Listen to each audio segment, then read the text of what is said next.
আরজিকর কাণ্ডের মৃতা নির্যাতিতার সুবিচার চেয়ে যখন উত্তাল সারা দেশ, সেই আবহে নাবালিকা ধর্ষণ কাণ্ডে ঐতিহাসিক রায় দিল জলপাইগুড়ি পক্সো আদালতের।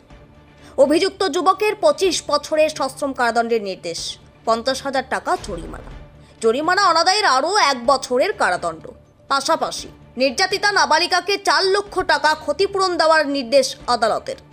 25 বছরের কারাদণ্ডের নির্দেশ জলপাইগুড়ি আদালতের ইতিহাসে সম্ভবত প্রথম। নির্যাতিতার বাবা মা জানিয়েছেন আদালতের রায়ে তারা সন্তুষ্ট। আরজিকর কাণ্ডেও তারা দোষীদের এমন কড়া শাস্তি চান বলে জানিয়েছেন। ঘটনাটি 2020 সালের ডিসেম্বর মাসের ময়নাগুড়ি ব্লকের একটি গ্রামের ঘটনা। নির্যাতিতার বয়স তখন 11 বছর। বাড়ি থেকে কিছুটা দূরে ভাইকে সঙ্গে নিয়ে চা পাতা বাগানে গিয়েছিল সে। সেই সময় প্রতিবেশী ওই যুবক তাকে নৃশংসভাবে ধর্ষণ করে বলে অভিযোগ। তার ভাই ছুটে গিয়ে বাড়িতে খবর দেন। নাবালিকার মা এসে বিবস্ত্র এবং অচৈতন্য অবস্থায় নির্যাতিতাকে উদ্ধার করে নিয়ে যান। সেদিনই ময়নাগুড়ি থানায় অভিযোগ দায়ের করা হয়। অভিযুক্ত গ্রেপ্তারও হয়।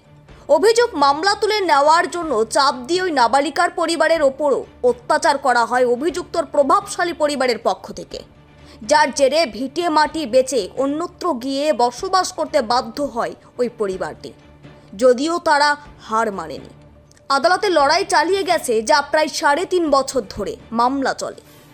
নির্যাতিতার মেডিকেল রিপোর্ট আদালতে দাখিল করা হয়। পাশাপাশি ঘটনার প্রত্যক্ষদর্শী নাবালিকার ভাই, মেডিকেল পরীক্ষা করা চিকিৎসক সহ 8 জন ঘটনায় সাক্ষ্য দেন। দুপক্ষের সওয়াল জবাব শোনার পর শুক্রবার জলপাইগুড়ি পক্সো আদালতের বিচারক সাজা ঘোষণা করেন। আদালতের সরকার পক্ষের আইনজীবী দেবাশিস দত্ত জানিয়েছেন, এই ঘটনাটি হচ্ছে 12/12/2020 ময়নাগুড়ি থানার একটি গ্রামের ঘটনা, যেখানে দেখা যাচ্ছে যে অভিযোগ সেটা হচ্ছে মেয়েটির বয়স তখন 11 বছর ছিল। সে তার ভাই, যার বয়স 8 বছর, এবং তাদের কিছু বান্ধবী মিলে তাদের বাড়ির কাছে একটা চা বাগানের ফুল এবং পাতা তুলতে গিয়েছিল। সেটা বিকেলবেলা 4টা 4:30 নাগাদ। এই আসামিও তাদের সঙ্গে ওখানে পাতা তুলছিল। সেই সময় যখন অন্ধকারটা হয়ে যায়, সেই সময় হঠাৎ করে আসামি চিৎকার করে বলে যে বাগানের মালিক আসছে। এই কথা শুনে সব বাচ্চারা দৌড় শুরু করে। এই মেয়েটি এবং তার ভাই এবং এই আসামি একদিকে দৌড়ে যায়। তখন মেয়েটির ভাই দেখতে পায় যে আসামি পেছন দিক থেকে তার বোনের দিদির মুখ চেপে হাতটা ধরে টেনে বাগানের ভিতরে নিয়ে যাচ্ছে।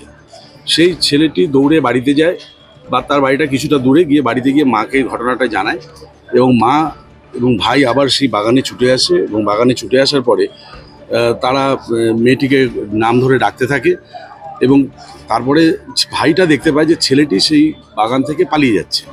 তারপর তারা বাগানের ড্রেনের ধারে মেয়েটিকে উলঙ্গ অবস্থায়, আনকনসাস অবস্থায়, অজ্ঞান অবস্থায় মেয়েটি ওখানে পড়েছিল।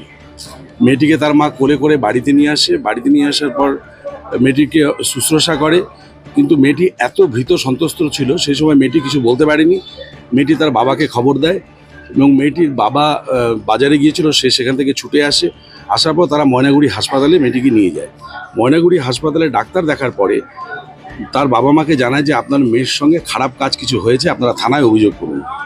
তখন মেয়েটির মা মেয়েটিকে জিজ্ঞেস করলে মেয়েটি তখন শুধু একটা কথাই বলে যে আমাকে ধর্ষণ করার চেষ্টা করা হয়েছিল, এই কথাটাই বলে।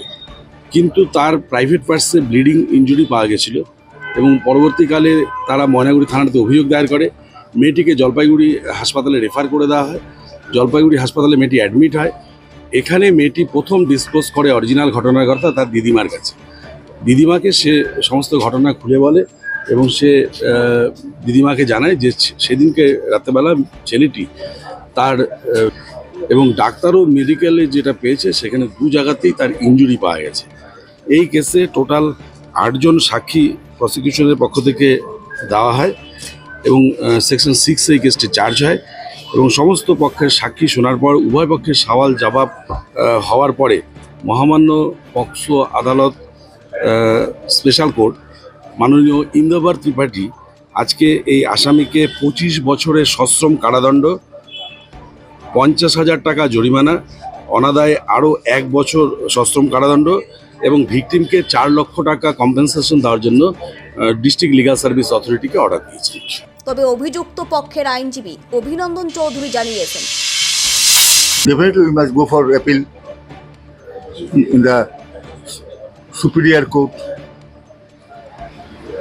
রায় নিয়ে কথা হলেও আপনাদের একটা আপত্তি রয়েছে।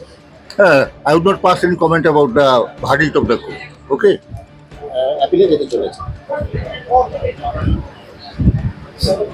Till now, it is decided. We must go for appeal. Okay.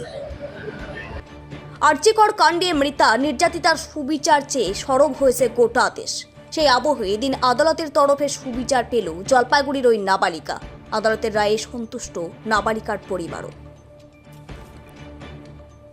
Jalpaiguri থেকে সীমান্তের কথার বিশেষ রিপোর্ট।